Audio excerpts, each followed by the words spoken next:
दिल्ली विधानसभा चुनाव 2025 के लिए मतगणना अभी जारी है, जिसमें कड़ी प्रतिस्पर्धा देखने को मिल रही है। भारत के चुनाव आयोग के नवीनतम आंकड़ों के अनुसार भारतीय जनता पार्टी भाजपा ने 48 सीटें जीती हैं, जबकि आम आदमी पार्टी आप ने 22 निर्वाचन क्षेत्रों में जीत हासिल की है। 5 फरवरी को एक ही चरण में सभी 70 विधानसभा क्षेत्रों में मतदान हुआ। इस चुनाव में सभी प्रमुख दलों की ओर से भारी मतदान और जोशीले प्रचार की झलक देखने को मिली। दिल्ली विधानसभा का मौजूदा कार्यकाल 23 फरवरी को समाप्त होने वाला है, जिससे विजयी पार्टी को राष्ट्रीय राजधानी में नई सरकार बनाने के लिए पर्याप्त समय मिल जाएगा, सिर्फ 2 हफ्ते से ज्यादा।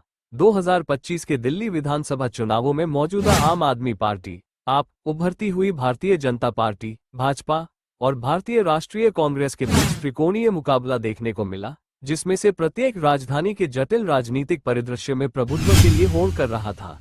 भाजपा ने 70 में से 42 सीटें जीतकर जोरदार वापसी की और दिल्ली में सत्ता से अपनी लंबी अनुपस्थिति को समाप्त किया।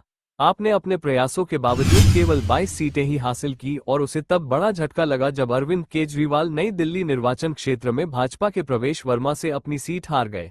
इस बीच दिल्ली में एक समय में एक प्रमुख ताकत रही कांग्रेस पूरी तरह से बाहर हो गई, कोई भी सीट जीतने में विफल रही, जिससे उसके राजनीतिक प्रभाव में भारी गिरावट आई। भाजपा की जीत ने राजधानी के राजनीतिक परिदृश्य को नया आकार दिया है, जिससे शासन का फोकस बदल सकता है, जबकि विपक्ष के रूप में आपकी भूमिका महत्वपूर्ण बनी हुई है। विधानसभा में कांग्रेस की अनुपस्थिति इस बात का संकेत है कि उसे आगे बढ़ने के लिए अपनी रणनीतियों का पुनर्मूल्यांकन करने की आवश्यकता है।